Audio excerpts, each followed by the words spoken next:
Assalamualaikum warahmatullahi wabarakatuh. Saudara yang dirahmati Allah, mudah-mudahan kita senantiasa istiqomah dan tetap bersabar di tengah banyaknya himpitan ekonomi.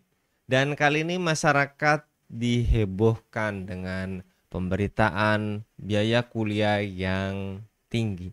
Bahkan kenaikan uang kuliah tunggal atau UKT menuai aksi protes dari para mahasiswa.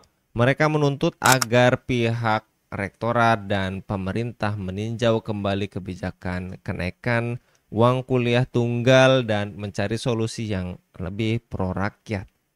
Kenaikan biaya kuliah bukan kali ini saja terjadi, nyaris tiap tahun UKT naik dan kian memperburam potret pendidikan di negeri ini. Dampaknya bukan hanya menambah berat beban ekonomi para mahasiswa dan calon mahasiswa yang mayoritas berasal dari masyarakat bawah, tetapi juga menuntut memperberat beban fisik dan mental mahasiswa yang sudah terforsir dengan beban kurikulum yang luar biasa. Tidak heran jika akhir-akhir ini makin banyak mahasiswa yang putus kuliah atau terjerat pinjaman online hingga berujung kriminal. Tidak sedikit pula yang mengalami depresi dan sakit berkepanjangan seperti kasus mahasiswi Universitas Negeri Yogyakarta yang meninggal setelah sakit karena tidak mampu membayar UKT yang kian mahal. Berikutnya kita sorot soal perguruan tinggi negeri, badan hukum, diksi, kewenangan, dan otonomi yang ada pada kebijakan PTNBH ini memang seakan menggiurkan. Sebagai tadi perguruan tinggi negeri badan hukum, kampus bisa berkreasi memajukan dirinya tanpa pembatasan-pembatasan aturan. Kampus juga dapat menerima dan menggunakan dana dari masyarakat berupa uang kuliah, sumbangan, hibah, dan lainnya tanpa harus menyetor ke kas negara. Kampus juga diberi kewenangan untuk menentukan tarif dan standar biaya sendiri dengan alasan kemandirian dan pengembangan. Namun apa yang terjadi? Kewenangan besar dan otonomi luas yang diberikan pemerintah ini nyatanya memicu banyak masalah. Penyelenggaraan pendidikan khususnya di perguruan tinggi makin belok arah. Aroma bisnis dan komersialisasi di lembaga pendidikan ini makin menyeruak ke permukaan.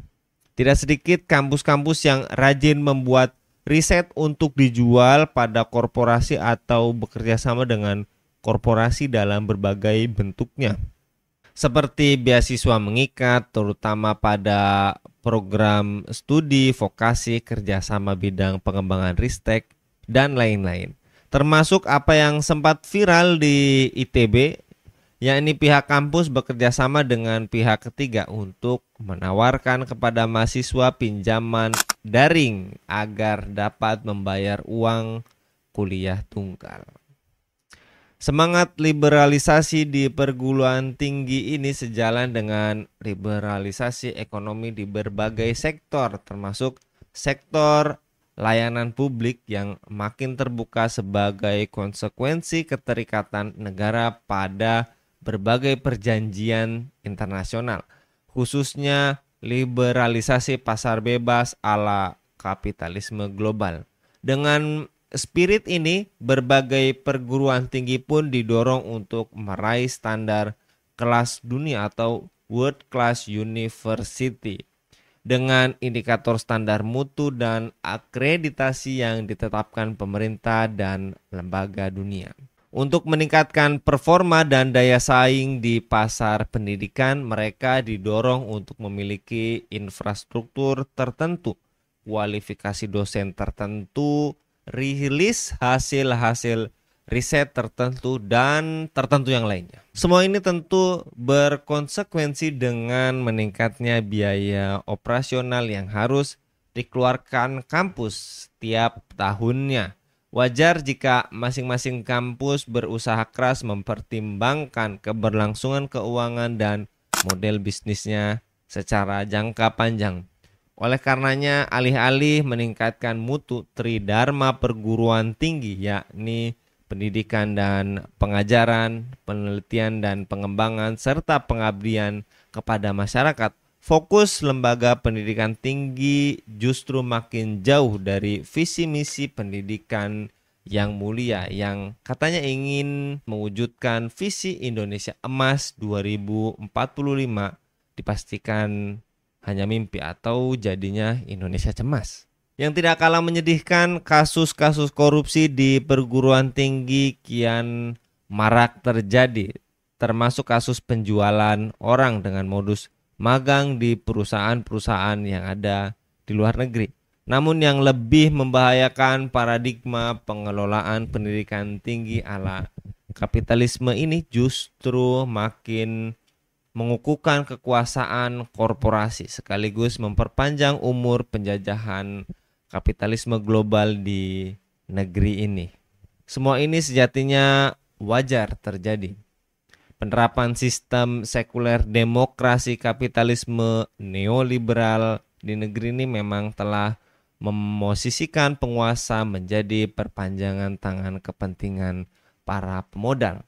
Negara dalam sistem ini memang dituntut untuk lepas tangan dalam mengurus rakyat dan mengelola negara seperti mengelola perusahaan.